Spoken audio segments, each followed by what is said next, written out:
বিশাল মানুষের আশা আকাঙ্ক্ষা এখন জিএম কাদেরকে ঘিরে। আপনারা অনেক সকালে আসছেন, জালাল খান সাহেব সহ আপনাদের অনেকের সাথে আমার ব্যক্তিগত পরিচয় আছে, আধবার সাথে প্রতিদিনই দেখা হয়, কথা হয়। আপনারা প্রকৃত জাতীয় পার্টি, এবং আমরা আজকে মহাসচিব হয়েছি কারণ আপনাদের মতো লোকরা জাতীয় পার্টি করেছেন, জাতীয় পার্টি ধরে রেখেছেন, এজন্যই আমরা এখন পর্যন্ত কেন্দ্রীয় পদগুলো পেয়েছি।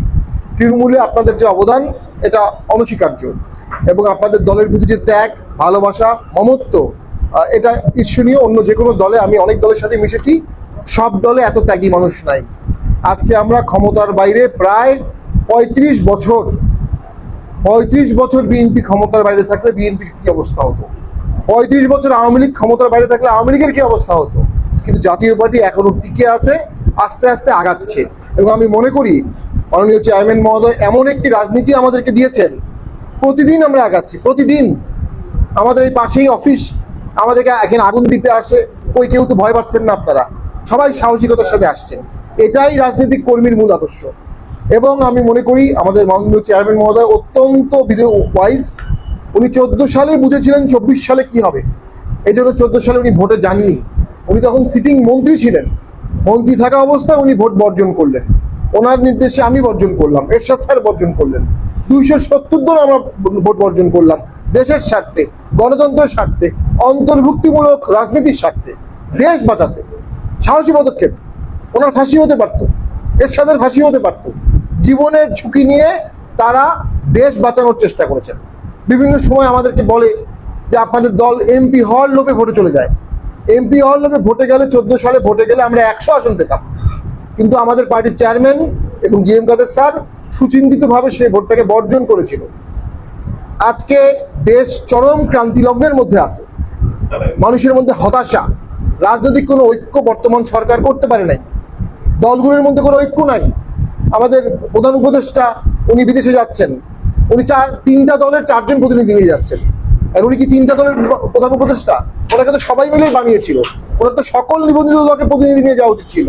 অর্থাৎ উনি পিক অ্যান্ড চুজ করছেন, কাউকে কাছে টানছেন, কাউকে দূরে ছাড়ছেন।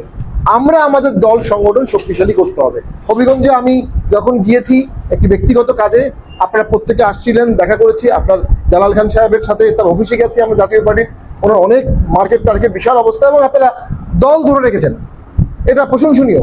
বাংলাদেশের অনেক জেলাতেই আমাদের এইটুকু সংগঠন নাই। তবে এমপি বানাতে গেলে কিন্তু এর থেকেও শক্তিশালী হতে হবে। 1 লক্ষ ভোট লাগবে ন্যূনতম এমপির খাতা খুলতে গেলে। 1 লক্ষ দিয়ে খাতা খুলতে পারলে এমপি হওয়া যায়, সেখানে আমরা কিন্তু পিছিয়ে আছি। সেজন্যই চেয়ারম্যান স্যার সবসময় বলেন ছোট অনৈক্য থাকলেও মিটিয়ে ফেলেন, ছোট যদি ফাটল থাকে ভরাট করে ফেলেন, সবাই একতাবদ্ধ থাকেন। আমরা ইনশাল্লাহ হবিগঞ্জের 4টা আসনেই সামনে লাঙ্গলের এমপি হবে, যদি আমরা এক হইতে পারি, যদি আমরা ইউনাইটেড হতে পারি। এখন আমাদের একজন প্রার্থী ভোট করবেন আর আরেকজন মন খারাপ করে তার ভোট কাটবেন, যাতে এমপি হতে পারবে না। 59% মানুষ এখনো সিদ্ধান্ত নেয়নি তারা কাকে ভোট দেবে। জাতীয় পার্টি পালায় নাই, চেয়ারম্যান জিএম কাদের পালায় নাই। উনি 5 তারিখ থেকে শুরু করে প্রতিদিন অফিসে আসছেন, বঙ্গভবনে গেছেন, প্রত্যেকটা অকেশনে বুক ফুলিয়ে গেছেন। এই ওনার অকুতোভয় সাহস দলকে ভিন্ন উচ্চতায় নিয়ে গেছে।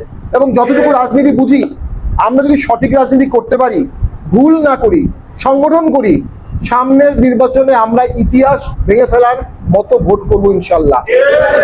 সেখানে আমি অত্যন্ত আনন্দিত যে আপনাদের মতো এত চমৎকার নেতৃবৃন্দ হবিগঞ্জের দায়িত্বে আছেন। যারা একটু দূরে আছেন, যারা একটু মনোমালিন্য আছেন, তাদেরকে কাছে টেনে নেন।